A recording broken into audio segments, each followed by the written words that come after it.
Благодарам, подпредседателе. Почитувам министер за евроинтеграција, почитувани колеги пратеници, почитувани граѓани на Република Македонија и медиуми. Денес расправаме за извештајот на Европската комисија за 2021 година за Република Македонија. Извештајот на Европската комисија за 2021 година на Република Македонија е далеку од добар, затоа што според извештајот Република Македонија покажува добро ниво на подготвеност само во 5 поглавја или области, умерено подготвена во 25 поглавја и продолжува да биде во рана фаза на подготвеност во 2 поглавја. За на крај, средната оценка да ни биде 1,52, односно најниска досега. Во врска со работата на Собранието, истакнато е дека Собранието ги извршува своите законодавни функции преку работата на парламентарните комисии, но истакнато е дека премногу често се користат скратените постапки, кои во иднина треба да се ограничат за да се обезбеди ефективна контрола и разгледување на законодавството. Понатаму се истакнува слабото владеачко мнозинство, кое доведува до оневозможување нормално функционирање на Собранието. Во извештајот се критикува употребата на европското знаменце, на што и ние како опозиција постојано укажувавме. Се критикува и носењето закони по скратена постапка. Собранието во 2021 година донел 159 закони, од кои 67 во редовна законодавна постапка, а 79 по скратена постапка и 13 ратификации. Ова треба да се промени, бидејќи носење закони по скратена постапка се спречува со одветно учество на засегнатите страни во законодавните процеси и во демократските дебати. Во извештајот се вели дека Собранието спровел надзор врз извршната власт преку седници на пратенички прашања. Се прашувам каков е тој надзор на Собранието врз извршната власт, кога пратенички прашања нема од месец јули па до денес, речиси 8 месеци. Во однос на човековите... Тоа е пракса која што трае повеќе од 20 години, да не речем 30 години, а особено новиот деловник, само стопирајте го времето. Чисто зборално ви е забелешката. Особено откако е изгласан новиот деловник, владата има шанса, нели, тоа е принцип, па и во многу европски држави, да има право на 100 дена да го практицира мандатот и после тие 100 дена секогаш сме имале пратенички прашања, така да сега сигурно дека, мислам, предпоставам, не знам дали истекува периодот, мислам дека овој месец ќе имаме пратенички прашања. Така праксата била секогаш така.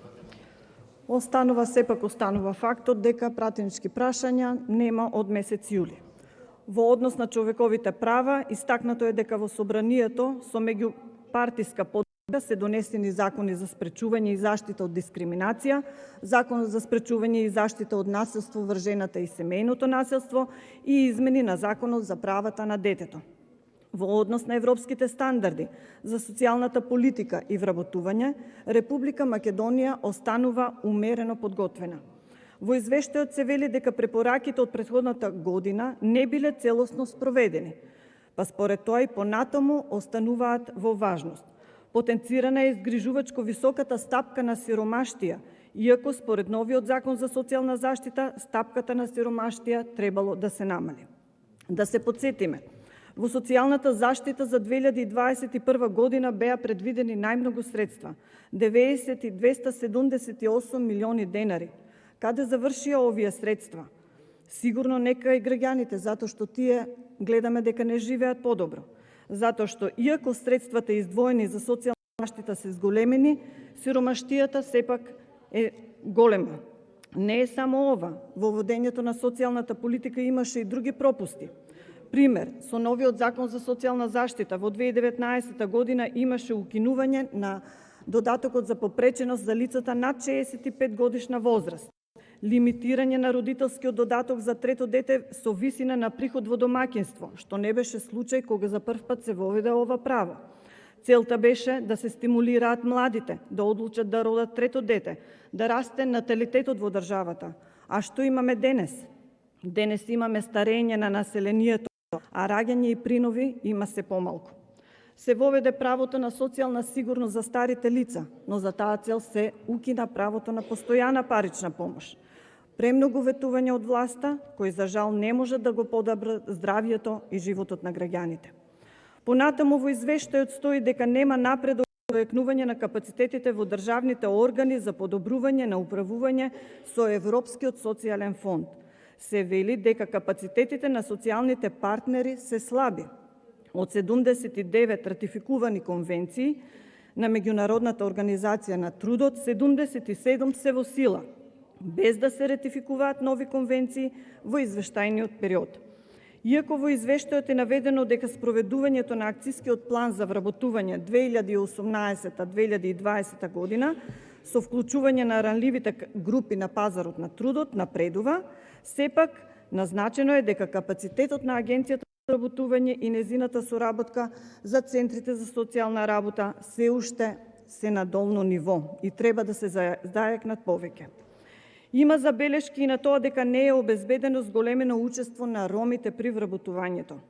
Имено, бројот на ромите што користат активни мерки за вработување е 241 од вкупно 6303 роми. Нема напредок во зајакнување на капацитетите во државните органи за подобрување за управување со Европскиот социјален фонд.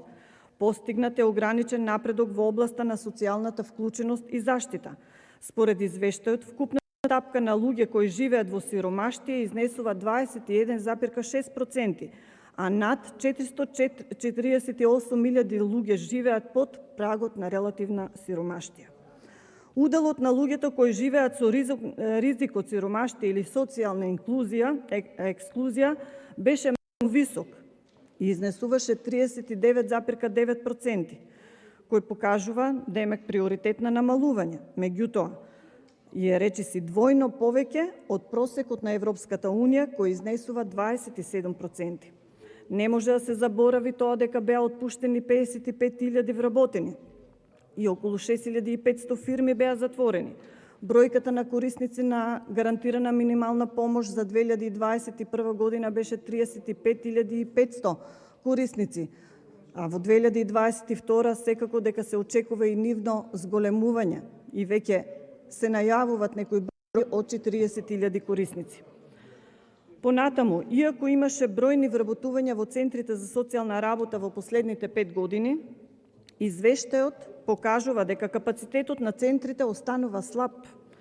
Не постои соодветен IT систем кој ги поврзува централното и локалното ниво за да се следат програмите за социјална помош. Повеќе пати споменува за неефикасниот закон за социјална заштита кој се донесе во месец мај 2019 година. Проблематичниот закон го почувствуваа не само граѓаните, туку и вработените во центрите за социјална работа. Се уште нема спроведување на кейс менеджментот, а интегрираното водење се одвива со тешкотии, а веќе поминаа 3 години, речиси 3 години од неговото донесување. Сето ова се одразува неповолно врз квалитетот и услугите на граѓаните. Секојдневно има незадоволни странки, расте незадоволството, па затоа и секојдневно имаме протести пред собранието и пред владата. Што се однесува на деинституционализација, се вели дека се уште е во тек и се спроведува, односно продолжува преместување на децата и возрастните од институционална грижа во згрижувачки семејства или домување во заедници. Неопходно е донесување на закони за давање услуги соодветни за лицата со попреченост, како што се домашна нега, лична помош, издршка и така натаму. На крај да заклучам, од целосно анализираниот материјал произлегува дека препораките дадени од Европската комисија не се целосно спроведени. Извештајот е доказ за неработењето и неспособноста на оваа влада. И кога некој сака да ги прикрие своите ненавремени политики, најлесно е да се оправда со фактот дека причина е кризата со COVID-19, како и другите последователни кризи, енергетска и топлинска криза. Но факт е дека оваа влада не се справи како што треба со сите овие кризи. За жал, луѓето, граѓаните плаќаат поскапо гориво, поскапа струја, поскапи производи. Има инфлација, намалување на стандардот на граѓаните, нивно осиромашување и се поголемо тонење на државата. Благодарам.